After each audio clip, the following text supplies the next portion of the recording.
Welcome back, everybody, to Neutrality Studies. Today, for the first time, with Dr. Ooi Kee Beng, the director of the Penang Institute and one of Malaysia's most well-known and influential policy and foreign policy thinkers. Dr. Ooi, welcome.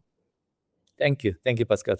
It's lovely having you. And just before we start, I want to tell everybody that there will be a big event in Penang, actually, the Penang Peace Dialogue in September 5th and 6th, so in less than a month. There were so a lot of thinkers will actually gather on your beautiful island and talk about the international situation. For anyone who would like to go there, Neutrality Studies still has 8 open seats. You can write me an email and say that you would like to participate. I'd be happy to put you in touch. And Dr. Ooi, you will also be part of this. You're also part of this group, and then there will be a lot of international relations talk there and analysis on peace in the world. Dr. Ooi, with this out of the way, can we talk a little bit about your perspective on where we are in 2026 when it comes to war and peace? Because in Europe, it looks very, very bleak at the moment. What is your analysis of where we stand? Well, that's correct what you say. I think Europe is in a state of crisis, partly self-made, partly thinking too much sometimes. While in this part of the world, you don't feel that much. You feel it through reading the mass media and how the Trump presidency reacts to all sorts of things rather aggressively and provocatively and so on. So from here we do get that sense that are people preparing for war or what is this? Well, in Europe, in Asia as a whole, East Asia at least, things are calm. So if we don't talk about imminent war in Taiwan every day, it's quite a full part of the world. And not only that, in many ways, it's thriving. Economically, it's not doing too badly, even with the American tariffs and other conflicts, including the Ukraine war and Iran. So generally, people are happy and optimistic day to day. Yeah, sorry. Yes. It's a very different picture. I mean, I got the same feeling when every time I visit Southeast Asia, be it Thailand or also Indonesia, that people seem quite looking forward to the future, right? It's like there's good things in store. And when I come to Europe, everything is gloomy. Everything is like, oh, it's about war. There will be war. We must prepare for war. Even in Switzerland, it's very dystopian in a sense. Yeah. So but from our side, of course, we think that it's the discourses and partly the global propaganda has, I'll call it the global propaganda machinery has gone into a very pessimistic mode, I think, for quite a few years now. And so it has a very bad effect, I would say, on Western soft power. I mean, Western soft power has always been very strong in this part of the world. Southeast Asia has always largely been a rather, pro-West. They like Western things and so on. But all that has disappeared very quickly. I suspect, personally, due to things looking like propaganda. And it's as if the reality in Europe has suddenly become very different from the reality here. And I think when we were younger here, let's say 30 years ago, we were more ready to think that our situation is quite like what it is in Europe. We saw each other as more part of a global geo-economic whole. I think that time is past, partly thanks to the rise of China, rise of India, and so on. The economic reality, I think, is what pushes things. The ideology follows, and so generally people are rather optimistic here, I think, despite certain natural disasters, as you might have read about here. But it's also a part of the world that's always been rather embracing of differences. It's a very maritime area. Some calls it a second Mediterranean, as it were. So we've always had some high level of multiculturalism in this part of the world. So there's a certain, well, fatalism, if you like, to put a bad spin on it. But the fatalism, a positive spin is also a good thing, if you know what I mean. It's like not to demand too much of the world too quickly. And of course, I tend to think a lot stems from economics. So when the economic situation is rather good in the region, not only country by country, you tend to feel more optimistic. Social mobility seems very real. It seems real that my children will have a better life than me. There's generally peace. We don't see any chance of a great war breaking out here. Now, that maybe brings me to an important point. We fear that if there is a war here, it will be caused by some Western power. It won't be caused by us. I think that would be a general feel of things. And of course, nobody likes to like someone, you can't be too positive about people or forces or nation that you think might try to ignite conflict in this part of the world. There, if you listen to especially like mainstream Western geopolitical analysis, you will very quickly get the idea that China is about to launch a war against Taiwan, against the Philippines. Is this any of your concern, or is this part of what you previously referred to as the propaganda machinery? Now, first, I would say we say rise of China. So I think in the West, when they say rise of China, it's as if China wasn't here before the rise. Yeah, right. It's like it dropped down from Mars or something. But we've always lived with China. I'm of Chinese origin. Penang is to 50%, 45% Chinese. So not to put too much on the Chinese thing, but this part of the world is where China's influence has always been rather great. Maybe if you go back 1,000, 2,000 years, Indian influence was rather strong because many of the cultures here, the Malay cultures, are defined in Indonesia and Malaysia are clearly Indic in character. And then there is a Mohammedan, if I use that word, layer on top of that, coming largely from Arabia and India itself. But if we now look at the last few hundred years, you see that the Chinese influence is stronger, mainly through demographics, mainly through movement from South China, immigrants from South China, and also economic influences from China. So since we're talking about that, I would like, before I forget, to say that when we say rise of China, there's of course a rise and a fall. And in Chinese history, you do have that cyclic movement. Dynasties come, dynasties go. And of course, Chinese dynasties tend to be northern China, really. They usually start in northern China. So southern China has always had its own history. But every time there's a rise or fall, there will be effects, ripple effects, if you want to call it that, coming into Southeast Asia, especially the northern countries. So, and of course, as you know, Vietnam used to be under the Chinese for 1,000 years. But once they freed themselves, it became very obvious to Vietnamese identity to be, we are not Chinese, right? That kind of feeling. So that, of course, though to think of Vietnam without China is also difficult because that's the big neighbor up north.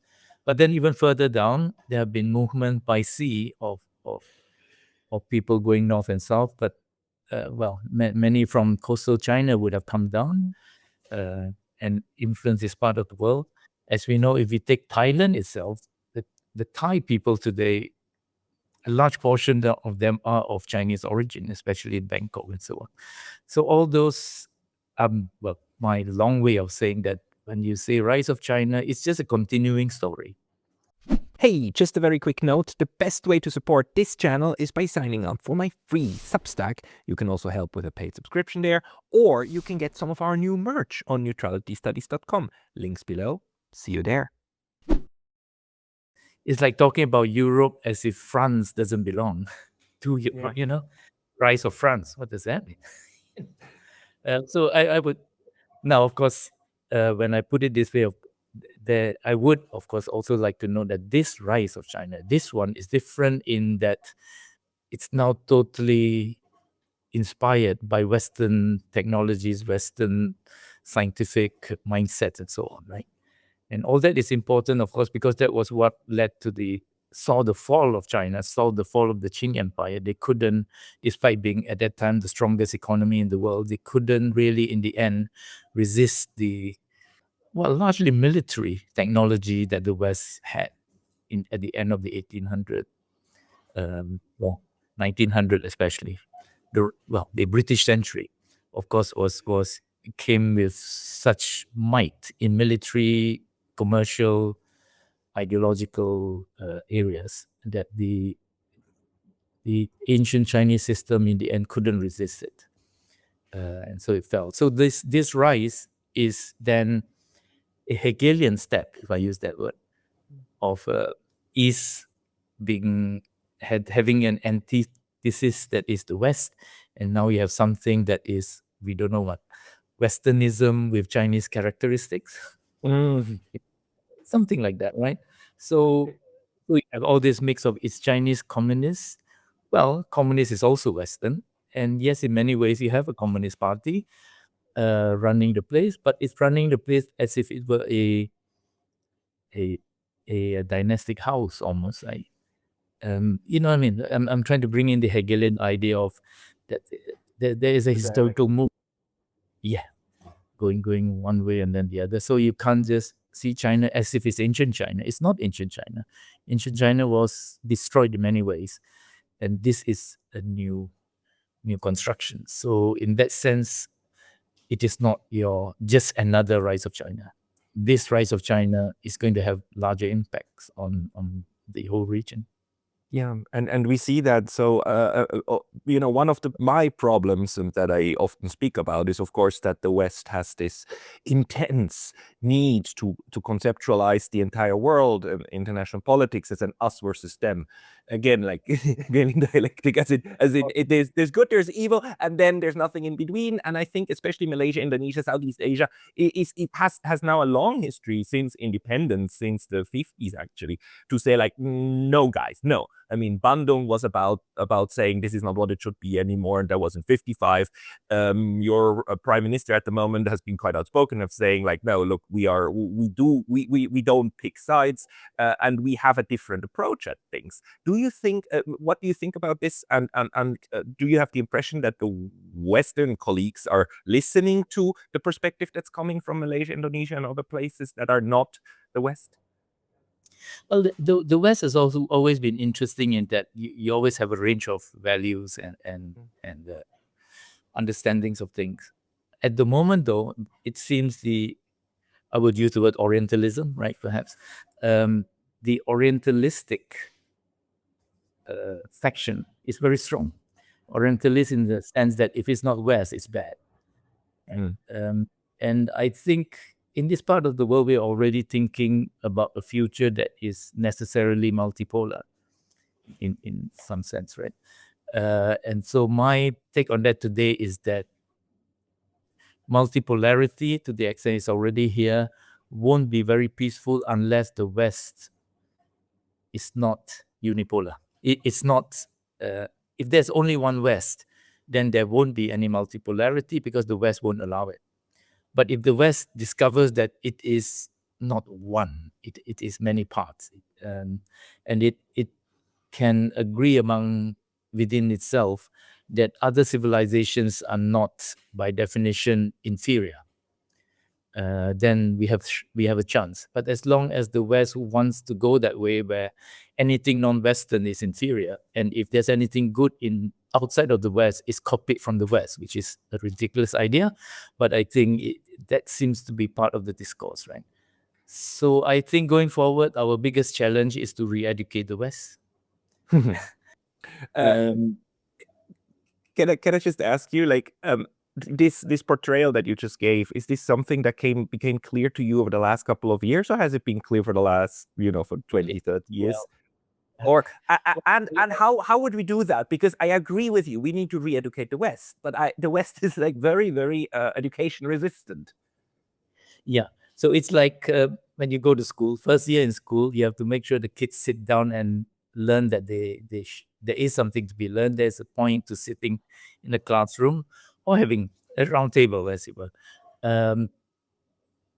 there's a strong sense of superiority, which might have had very good reasons for having a while ago when we're thinking in terms of military and scientific innovations and so on. But in terms of civilizational effects and so on, the rest of the world, I mean, they had their own, and it's time for the West to leave the colonial mindset behind. By that, I of course mean that you're not out to discover the world. You're not out to save the world. You're not, all that. And what you mentioned, the Bandung Conference. I think the Bandung Conference was the first attempt by the non-West countries to say, hey, we're in this together. We have similar problems, and the problem is Western capitalism, if I want to use that word, and that colonialism isn't over just because of the Second World War. It takes other forms, and so the Bandung Conference members, today we say Global South. Of course, we have to stand up and we have to regain whatever integrity we lost.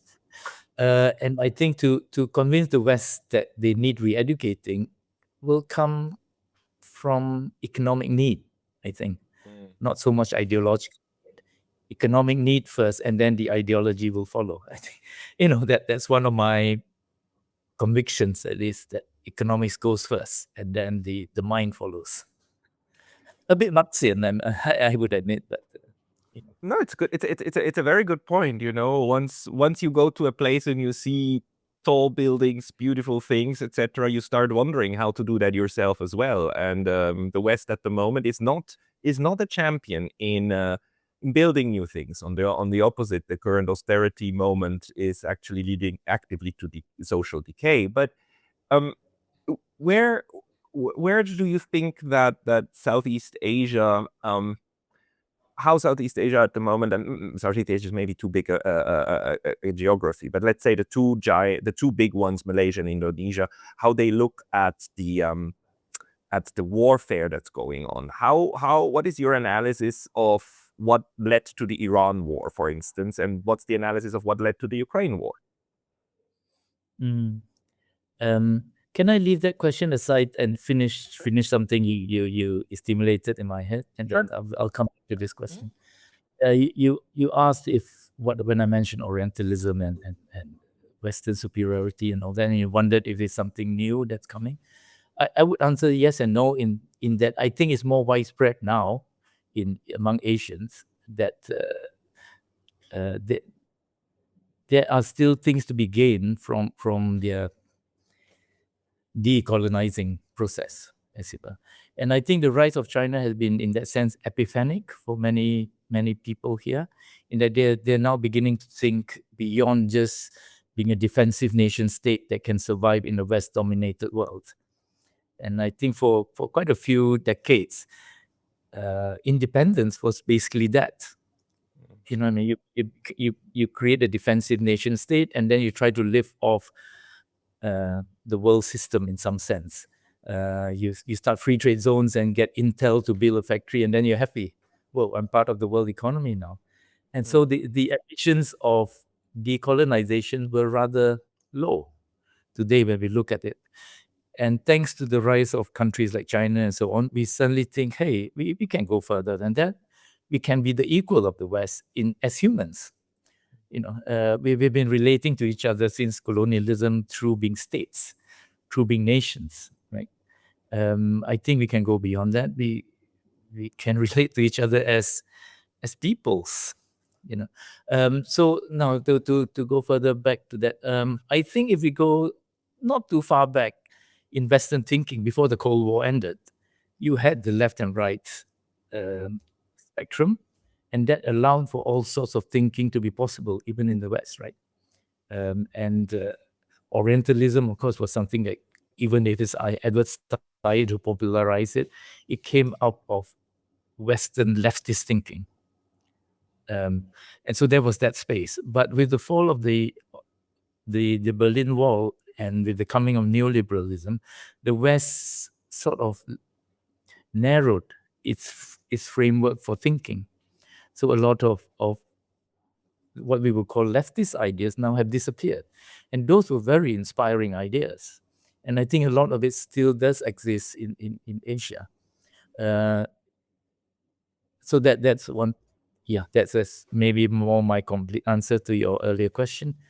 It's been there all the time, but it's getting new life now. So Bandung conference becomes the global south, those leftist tendencies are still around, and neoliberalism is in retreat, and therefore leftist thoughts are returning in some form or other. I don't think communism will return in that Leninist sense, but communist ideals, if I dare to say that today, are still around because many of them are quite intuitively acceptable ideas of equality and things like that, right? So capitalism during the neoliberal period became invisible in that it became the given. And I think we're reaching a point where we have to become slightly Marxist again and problematize capitalism, especially when you're talking about 1% now. 1%. I don't think Marx even thought about that. That we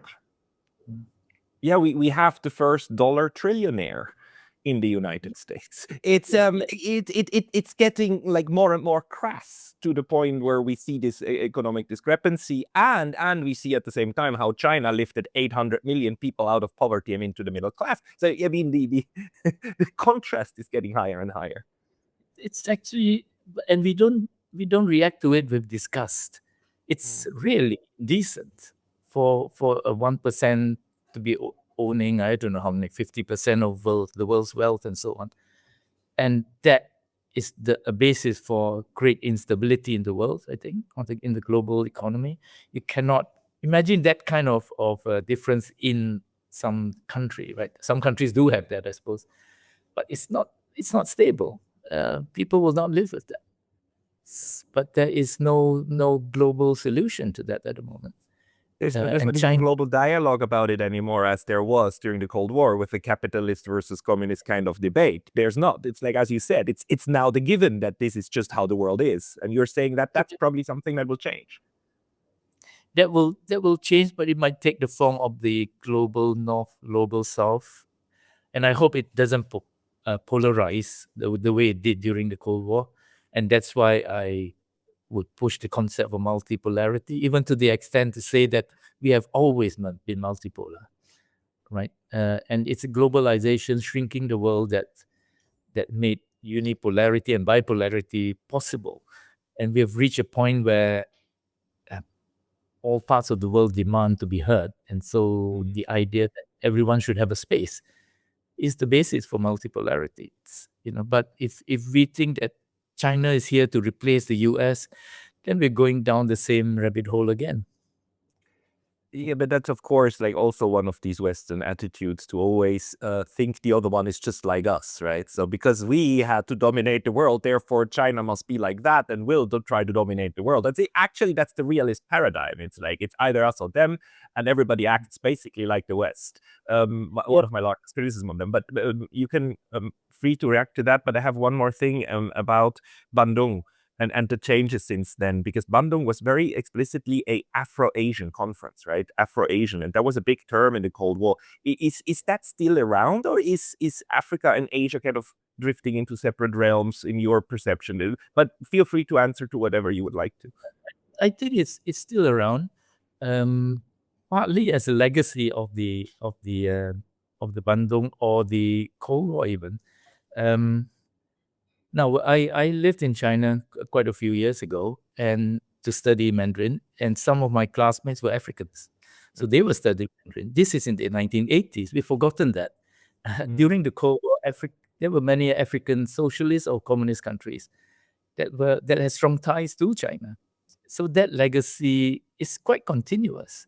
So again, in Western media, when they suddenly say as if China suddenly appeared in Africa, no, during in the Cold War, that brotherhood, if I call it that, of anti-capitalist countries did exist, and they did not all disappear when the wall fell. Just because it disappeared in Europe, it didn't just melt away everywhere else. This sentiment that we need to build ourselves up, we need to fight the power, if you like, or has always been there at some level, right?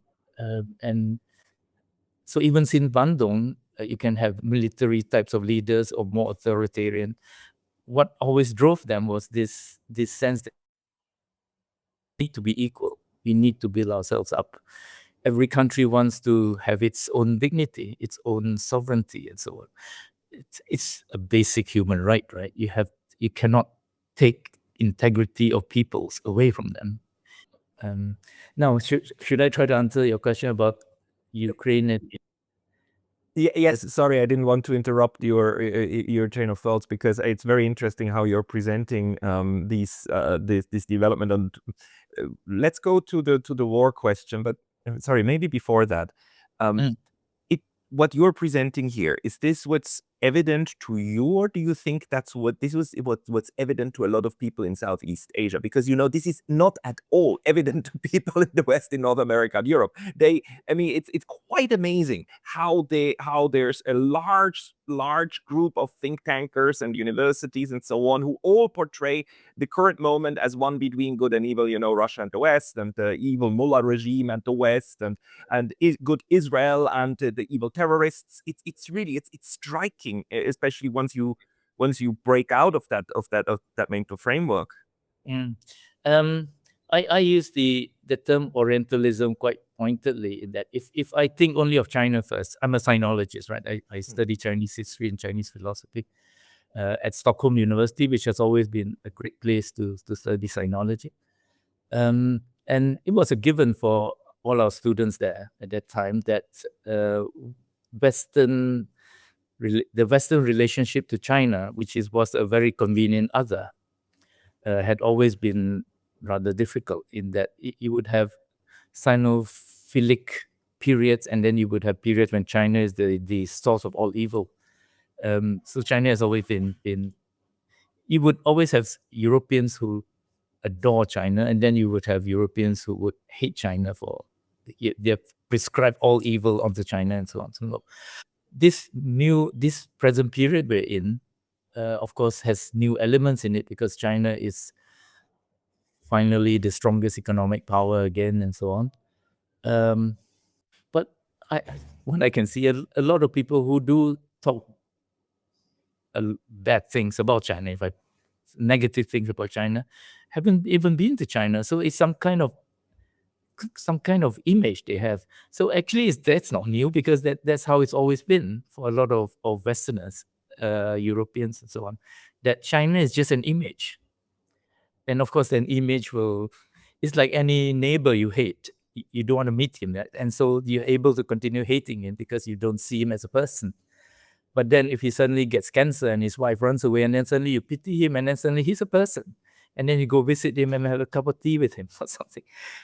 That is really important, and I think it is to the advantage of certain powers that be, to keep that distance, that discursive distance between groups, right? The othering is important. Now, what's also interesting is, and maybe with that we could go into the present wars, is the role of the Muslim states now, the Arabia, Central, Middle East. Seen in if I look at historical patterns, we do. Now, this is from my doctoral thesis, so I hope you have patience with that. In that, I tried to look at Europe as distinct pieces, right? So there is the Atlantic coast, meaning the Dutch and maybe the Danish and England and so on, that stood for a lot of very powerful colonialism and maybe capitalism, piracy, and so on. And if you include Spain and Portugal, definitely. So they were able to extract a lot of wealth and power through conquest. America being founded was, of course, the big advantage, but then all the rest of the world. But then Middle Europe itself, the countries that didn't have much of coastline, because they wanted, they were of course threatened. So you have the Germans coming to bring the Russians and so on. So there were waves, I call them waves, of reaction to modernity, if I use that. And modernity in that sense was very much North Atlantic, right? But North Atlantic is not Europe, right? So you can have NATO, but it's not Europe. Europe is Germany. Europe is a lot of other countries. So throughout recent history, the last 200 years or so, these other countries had to react as well to the rising power of England and the Dutch and so on. So you have something like the fascist wave, I would call it, because they had to very quickly build themselves into modern countries in order to be able to resist the Atlantic countries and also to partake in the colonizing of the world. Right? So Europe as one, that's also a myth in the sense they went with different trajectories. Then you have Russia, which, if not fascist, it became really Leninist, Stalinist, communist. It was like almost at the same time another wave of countries trying to take part in the modern plundering of the world. So the history of the modern history of the world sort of happens in waves, reacting to this new way of accumulating wealth, either through plundering or through productivity, through capitalism, through science and technology, and so on. So those who were being left behind, of course, had to very quickly react. So throughout Europe, same thing. So you see that, where did Germany come into being? 1868 or something? People have forgotten that there was no Germany until 1860s. There was no Italy until 1860s as well. And at the same time, you have Japan becoming modern 1860s too. So there was a reaction to this very, very strong North Atlantic power that was taking over the world. You had to stop them or take part, And China, if we go move to China, China was the victim, a major victim of all of this, right? So the Opium War and so on, the plundering of China, that what the Chinese now call the 100 years of humiliation and so on. So if one is more historically inclined, that's what the modern world looks like. This was the flow. This was the flow of power. This is the dark side of globalization. The generation of today would think globalization is somehow, just economics, technology, and so on. No, it was on the back of piracy, genocide, and so on. Now, not to blame anybody, as a historian, that's how humans act, right? But now we have globalization. We are now a world. Everybody knows the world now. So we are still caught in the format of the colonial era of getting to know each other, which wasn't a very nice way of getting to know each other. So I think the Bandung conference then, in that sense, is we as different nations come together as equals, and so for peace or common development, that idea, and the West has to agree to that. The West has to come along and join that But family of men. I applaud everything that you just said. It's just unfortunately the resistance of the West to actually accept such a framework in order to look at things is quite high. And it matters. It really does. If the framework is the West brought civilization to the world, but some part of the world are still just not up to our speed yet, then you're also quite prone at looking at what's happening in Israel as another instance where a defenseless people must defend themselves against the hordes, against the barbarians, right? Against the terrorists and poor, like the only democracy in the Middle East, right? Has to defend itself, because that's basically what the colonial West did with North America. Genocide the entire place and repopulate them with white people, right? And black people that they took in as slaves. But that kind of mindset is not there, even though there's an appreciation for that kind of history today. But it doesn't really translate into a perceptual framework. Whereas I think what you laid out to us would be quite evident to large parts of peoples who were under this colonial yoke and actually have that kind of experience on the other side and survived, I must say. Mm-mm-mm. And what also fascinates me is that, of course, we have terrorism, the terrorists, and so on, but that the rest of the world have been able to accept the West so well, despite all the atrocities and so on. So I don't know. So we're well. The good thing is we have Trump. Trump somehow pushes. He makes things obvious, right? It's more clear. Yes, because he has no sophistication, and so he doesn't. I mean, he lies all the time, but he doesn't. He has no sophisticated lies. It's like if you look at his administration to recently, the last few weeks, they're starting to talk about how people owe them. Europe owes America. Everybody owes America now. It's payback time somehow, right? Yeah. It comes up with this that everything stemmed from me, which I mean, come on. Anyway, if I mention as an aside, when we talk about the Thucydides trap, right? It's a hard word for me to pronounce, Thucydides trap. In the media, it's as if the problem comes from number two. The number two catching up is the one that will, cause the trouble. But then, I mean, if you look into if that kind of dynamic anywhere, the number one is the problem, right? The number one is the one that has to accept the new situation. The number one is the one that's going to resist the number two. That alone tells me something about this global propaganda, as if it's the one catching up is to blame. Yeah. May I ask you just on this point, because it was so fascinating to me to hear Xi Jinping, and in the visit when Trump went to China, Xi Jinping actually alluding to that, to the Thucydides trap, because it's such a Western concept, but Xi Jinping took the pain of actually, or his scriptwriters, in how do we somehow package what we want to say into something that they can maybe understand. Is that also how you took this? Yeah, I was surprised too, because I thought China, as a rule, wouldn't accept that way of thinking, like the way they wouldn't accept G2, right? Yeah. I mean, a simple thing, like I wish young people would become more conscious of how power works. A simple, innocuous term packs a lot of power in it.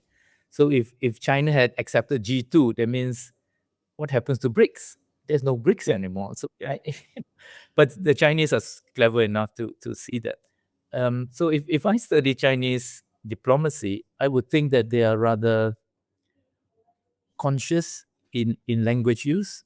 Maybe it comes from being ancient or something. You know how much power is hidden in every word you pick, right?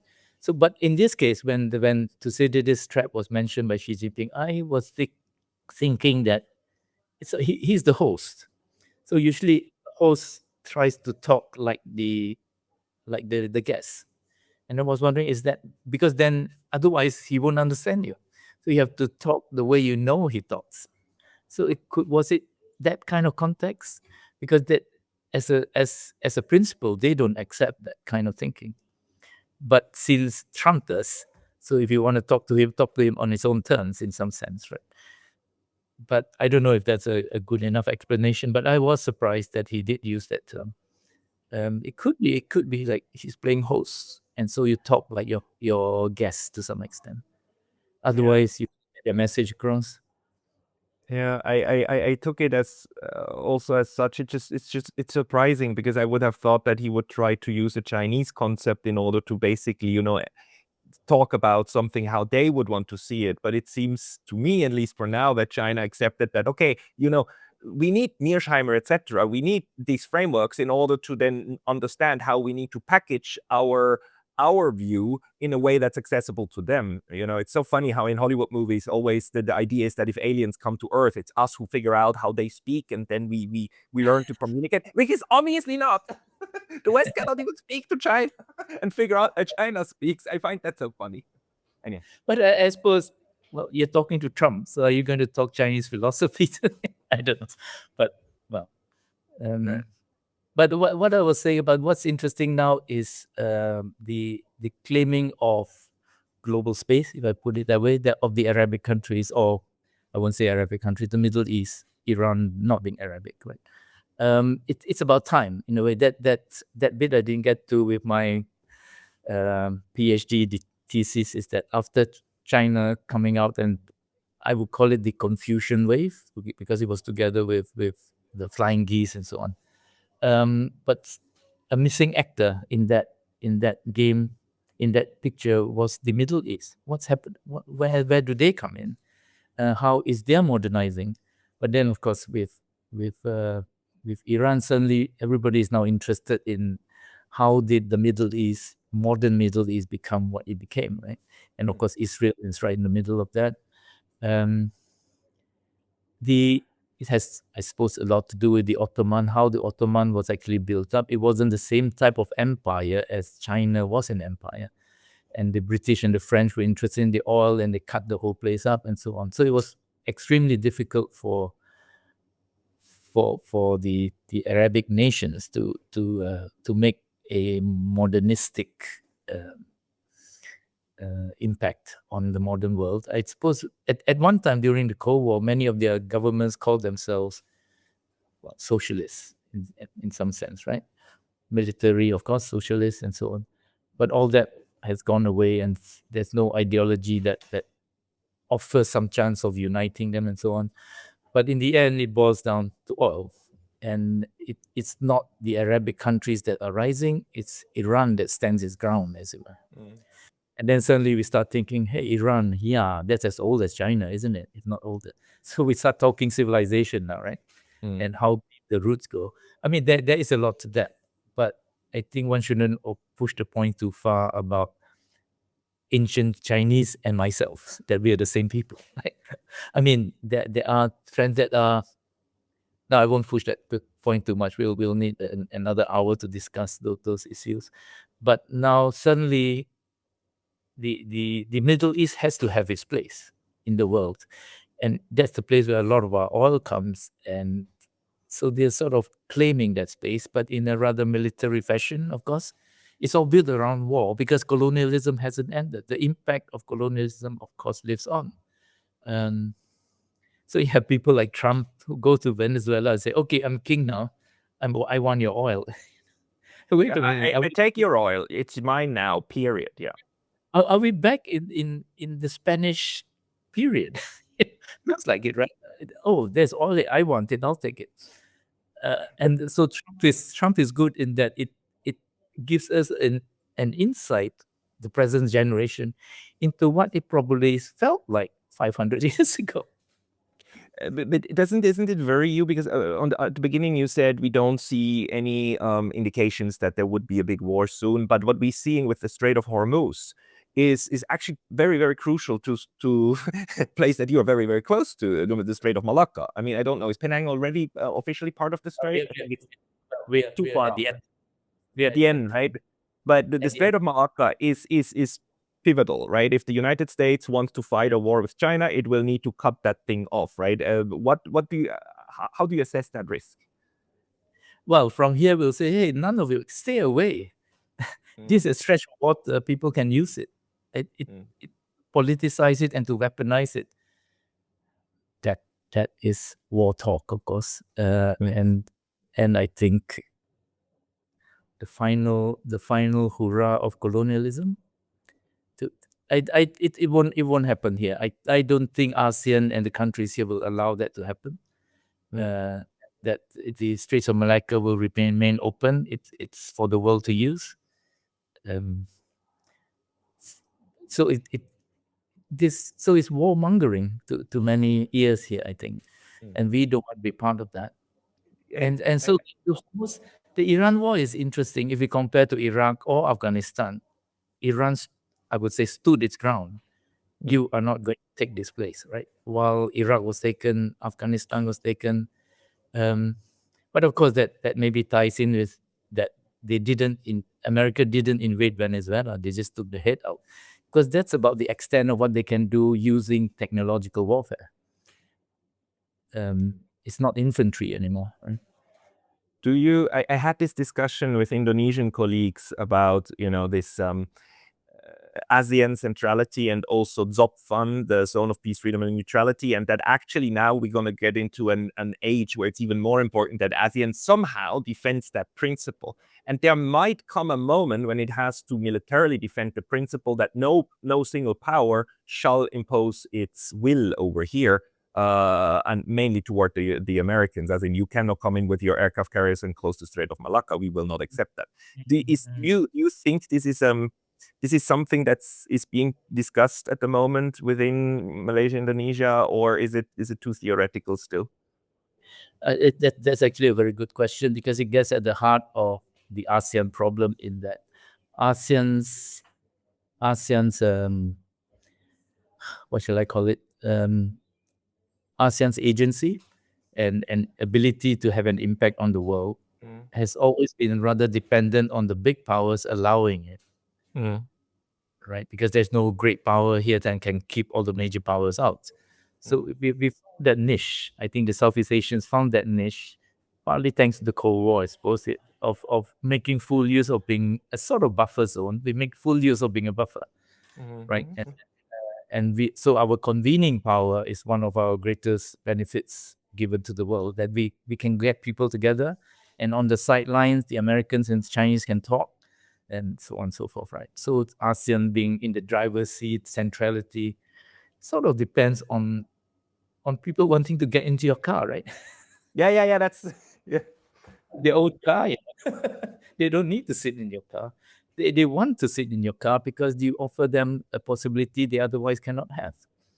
But when push comes to shove, when Trump wants to push things, then suddenly ASEAN centrality disappears.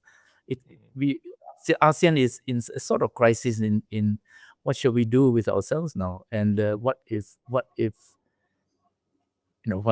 the Americans want to play hardball? What is our role? So I think ASEAN might be in that kind of position. It will have a future, but I think at the moment it has to wait for the right time and the right measure to act. I perceive ASEAN, Southeast Asia, quite as, for its geographic location and its political development, in kind of a forced position of neutrality, quote unquote. And neutrals, they never have the big stick and the big carrots, but they tend to have small sticks and small carrots that they can play with. But when the other one plays hardball, they take out the big stick, right? And this is then the place where, successful neutrals always need to advertise, oh, by the way, it's better you leave us in peace. We can serve you better in that way than really antagonizing us. But that can go wrong in many, many ways, from Belox to Belgium and so on. Yeah, it's now that we need our statecraft, bring statecraft, I suppose. Well, I don't know. It's ASEAN. I tend to think now, when ASEAN a few years ago was flying high and being in the driver's seat and so on, I did think that, and I still do, that RCEP, when ASEAN +5, it was 6, but then India pulled out. I think that might stay in history as a high point in what ASEAN could accomplish.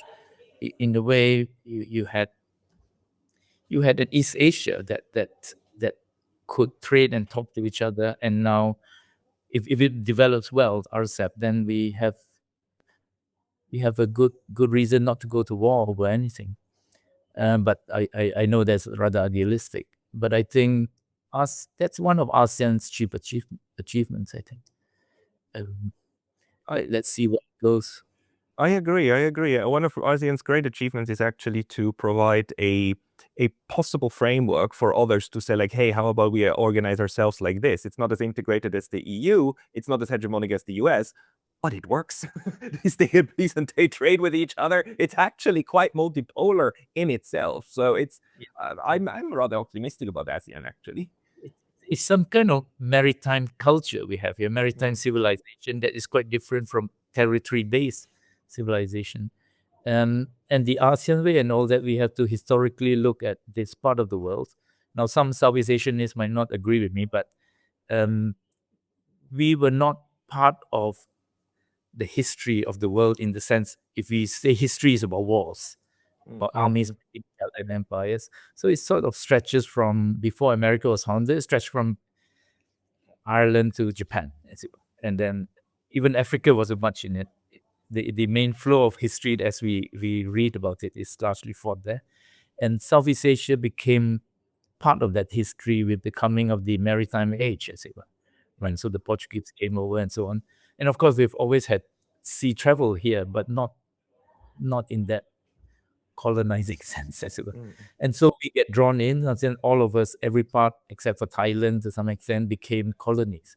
So we were all drawn into somebody's war.